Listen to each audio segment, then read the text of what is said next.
for it. Life is just a blink of an eye. So, what the hell are you gonna do with your blink?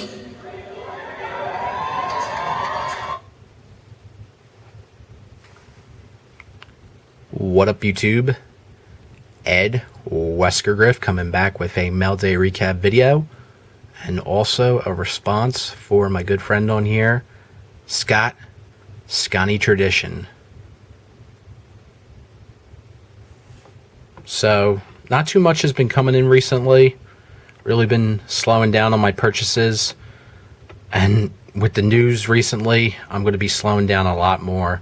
So I have, over the last couple of days, made a couple pretty decent sized purchases, but I can tell you right now, with the news that came out on Monday, especially here in Philadelphia, with a lot of things getting shut down, I'm definitely going to be reeling in a lot of my spending for the hobby.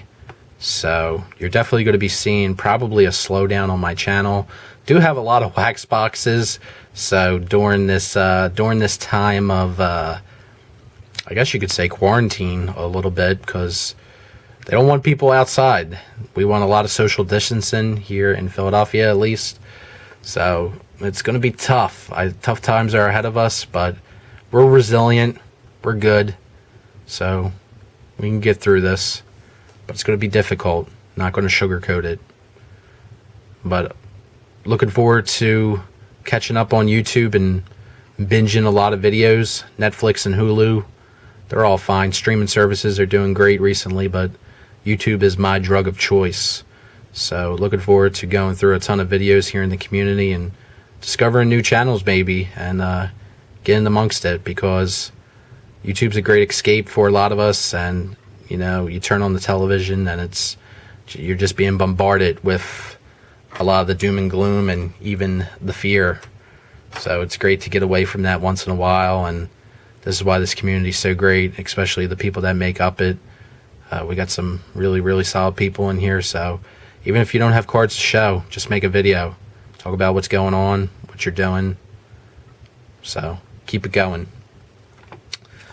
But onto the mail, what I do have to show off, and got 2 slabs and 3 cards total. So the first 2 cards I'm going to show off, I bought from It Cometh a Egg and Ricky B. Ricky. So shout out to both those fine gentlemen. Egg does live sales and auctions every Thursday. Not sure if he's going to continue doing that or if he's going to take a break.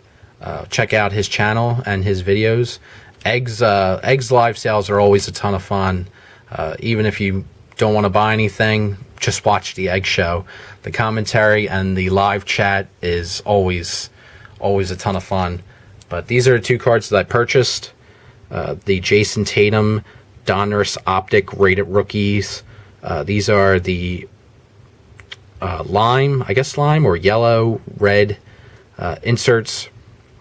But I do have a couple Tatum rookies, but I just have the plain base versions. So to add these parallels was all over it, because I know Eric was talking a lot about Tatum recently and how his cards have pretty much exploded recently.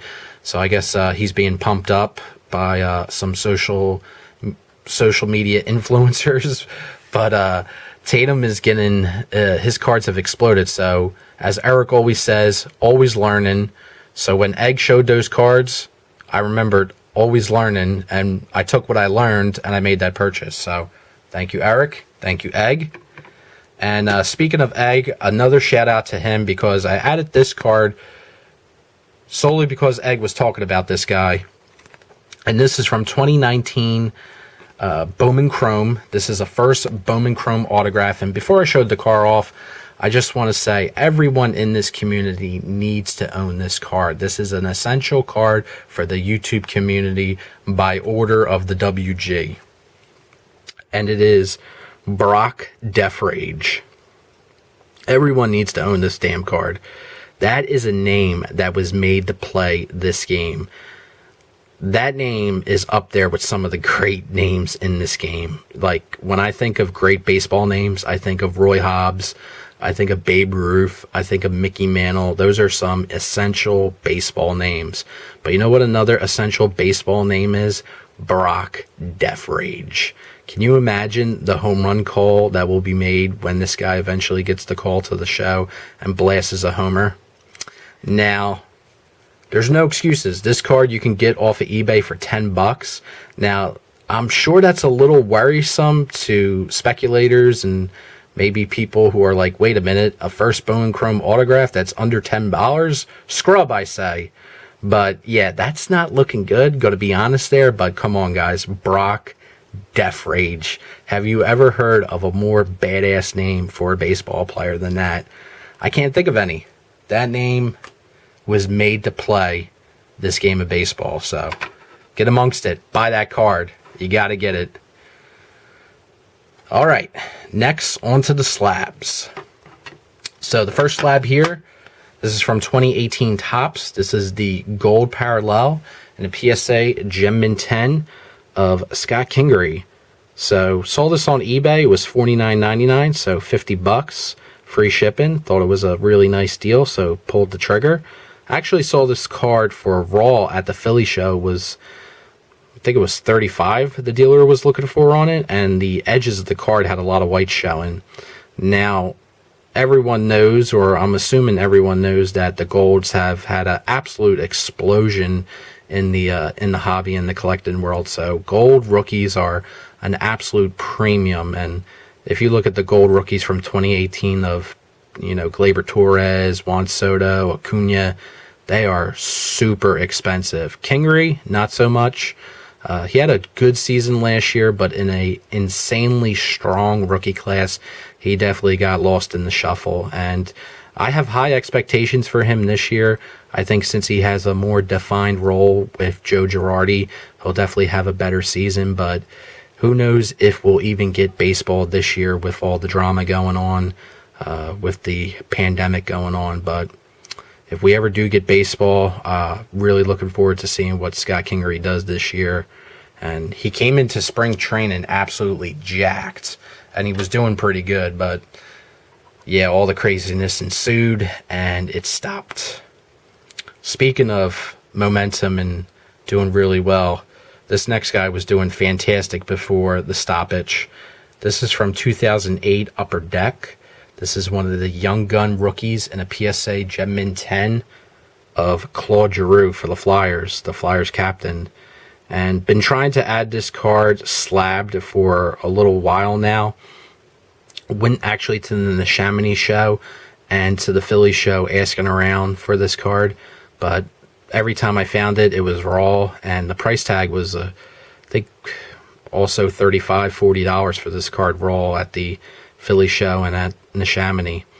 So I figured for that price, I'd rather just add it slabbed into the collection, and was able to get this off eBay for $60 shipped, which I think is a really, really great deal, because if you look at a lot of the premium Young Gun rookies, they're very, very expensive. And Claude Giroux has been in the league for quite a while now. He's had a very, very nice career, and he's actually up there points-wise with Crosby and Ovechkin, being one of the points leaders since 2008. So he has had a very, very nice career. Hopefully a cup is in his future, but we shall see.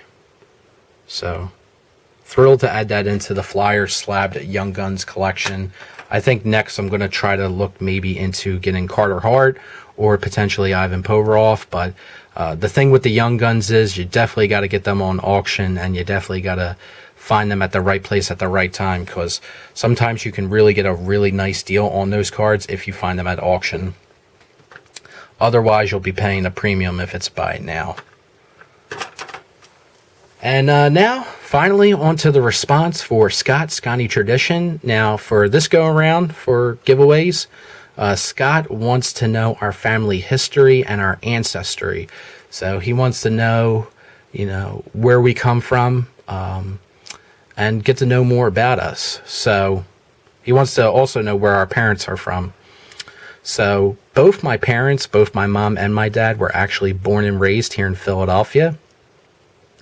I'm born and raised in Philly as well. And my grandparents, both my grandparents on my mom and my dad's side, were both born and raised in Philadelphia too. So that makes me third generation Philadelphian. Now, my great grandparents on my mom's side, they came from Ireland and from up north. So my grandpop's parents, they came from Ireland, and my great grandmom's, this is going to get kind of confusing. Let me try to, I didn't think this out before doing it. So let me do it this way. My mom's side came from Ireland and also up north, Canada, so French Canadian. And on my dad's side, they came over to America from Ireland and Germany.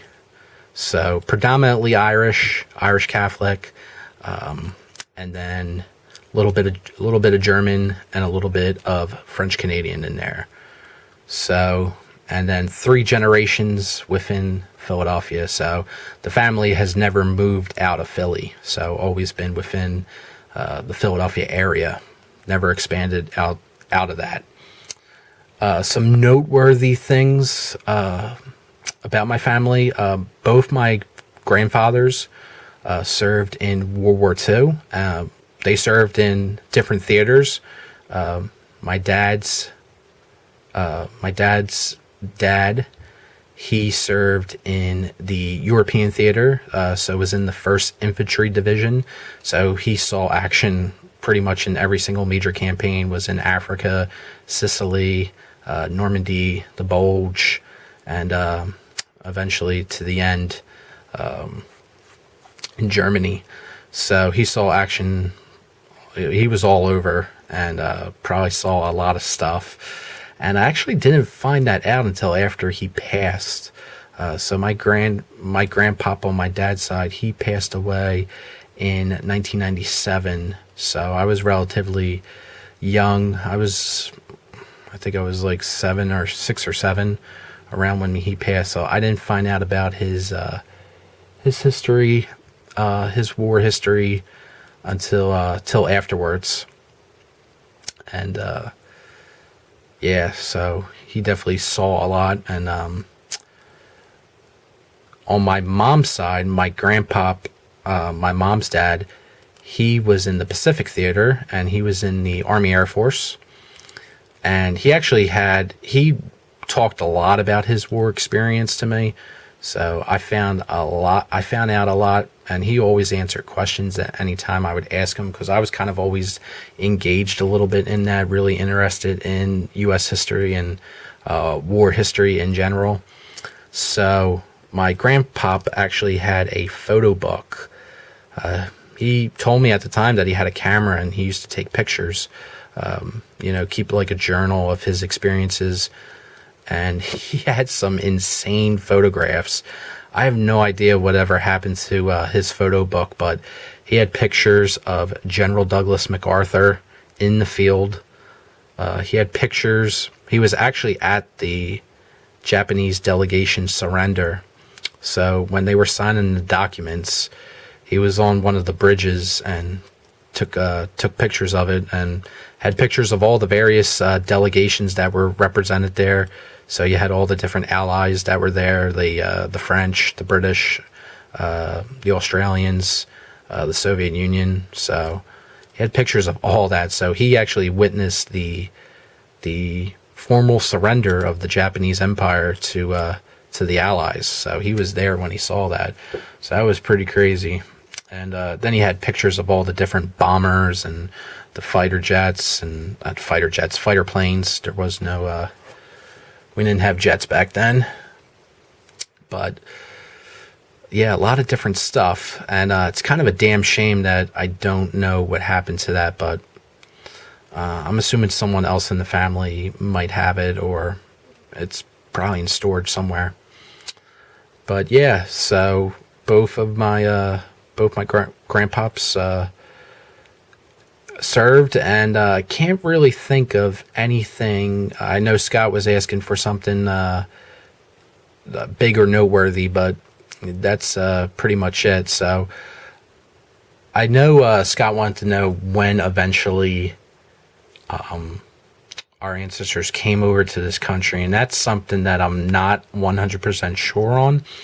I want to say maybe at the turn of the 1900s, or probably it was a little before that. I'm going to say maybe in like the 1880s or 1890s, but not 100% sure. But yeah, so that's it, and that's all I got. So thanks for watching, Scott. Hope you enjoyed, and appreciate you guys watching. And again, everyone, stay safe, take it easy, don't do anything stupid, and we're all going to get through this. So keep marching on. Take care, guys. Thanks for watching.